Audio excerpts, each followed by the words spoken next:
बोली भद्रकाली माता की जय। जीवन में हर पल कुछ ना कुछ नया होता है। हर पल हमारे पास कुछ ऐसे अनुभव आते हैं जिन अनुभवों के बारे में यदि बात की जाए तो बहुत बड़े होते हैं। कुछ लोग उसे समझ पाते हैं, कुछ लोग नहीं समझ पाते हैं। ऐसा नहीं है कि जो नहीं समझ पाते हैं वो कभी नहीं समझेंगे, वो भी समझेंगे। तो हम आज बात करेंगे, हमें गर्व किस पर है। गर्व शब्द सबने सुना है। गर्व को हम दूसरे शब्दों में अभिमान कह सकते हैं, अहंकार ना कहें। हमें गर्व किस पर है जब हम इस बात को करते हैं। क्या हमें अपने पड़ोसी पर गर्व है, अपने रिश्तेदार पर गर्व है, अपने किसी परिचित पर गर्व है, अपने देश की सेना के सैनिक पर गर्व है, या अपने स्वयं पर गर्व है। ये बहुत महत्वपूर्ण बात है। हमें गर्व किस पर होना चाहिए। क्या हमें खुद पर गर्व नहीं हो सकता? बिल्कुल हो सकता है।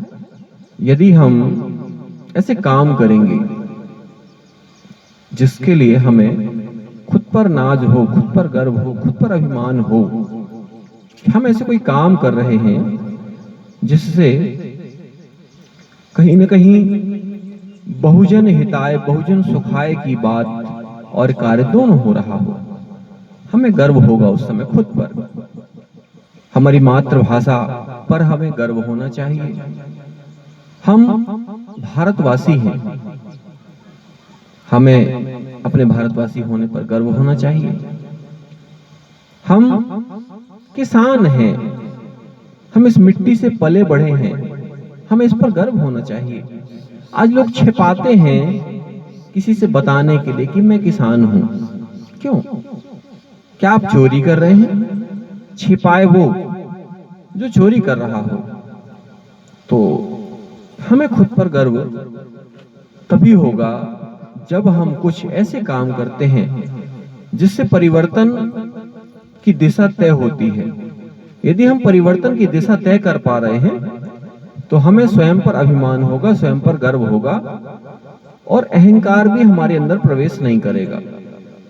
क्योंकि हम हमेशा इस बात का चिंतन करते हैं, इस बात का मंथन करते हैं, इस बात को हमेशा लोगों से कहते हैं, इस बात को हमेशा खुद से कहते हैं कि हमारा जीवन परिवर्तनशील हो और इतना परिवर्तनशील हो कि हमारे जीवन को देख करके, हमारे जीवन को समझ करके लाखों करोड़ों लोगों के अंदर परिवर्तन आना चाहिए।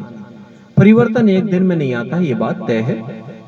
परिवर्तन संसार का नियम है, यह भी तय है। लेकिन परिवर्तन तो निश्चित है। उस परिवर्तन का श्रेय आपको मिलता है या आपके पड़ोसी को मिलता है या आपके किसी अपरिचित व्यक्ति को मिलता है, यह समय तय करेगा। हम आप तय करने वाले कोई भी नहीं है। हम आप सिर्फ कमियां निकाल सकते हैं, हम आप सिर्फ जो है उसको कमजोर कर सकते हैं। तो इस पर विचार करें, चिंतन करें, एक सकारात्मक मार्गदर्शन करें और इसमें यदि आप कुछ जोड़ सकते हैं तो जरूर जोड़ें। जय हिंद, जय भारत, जय माता।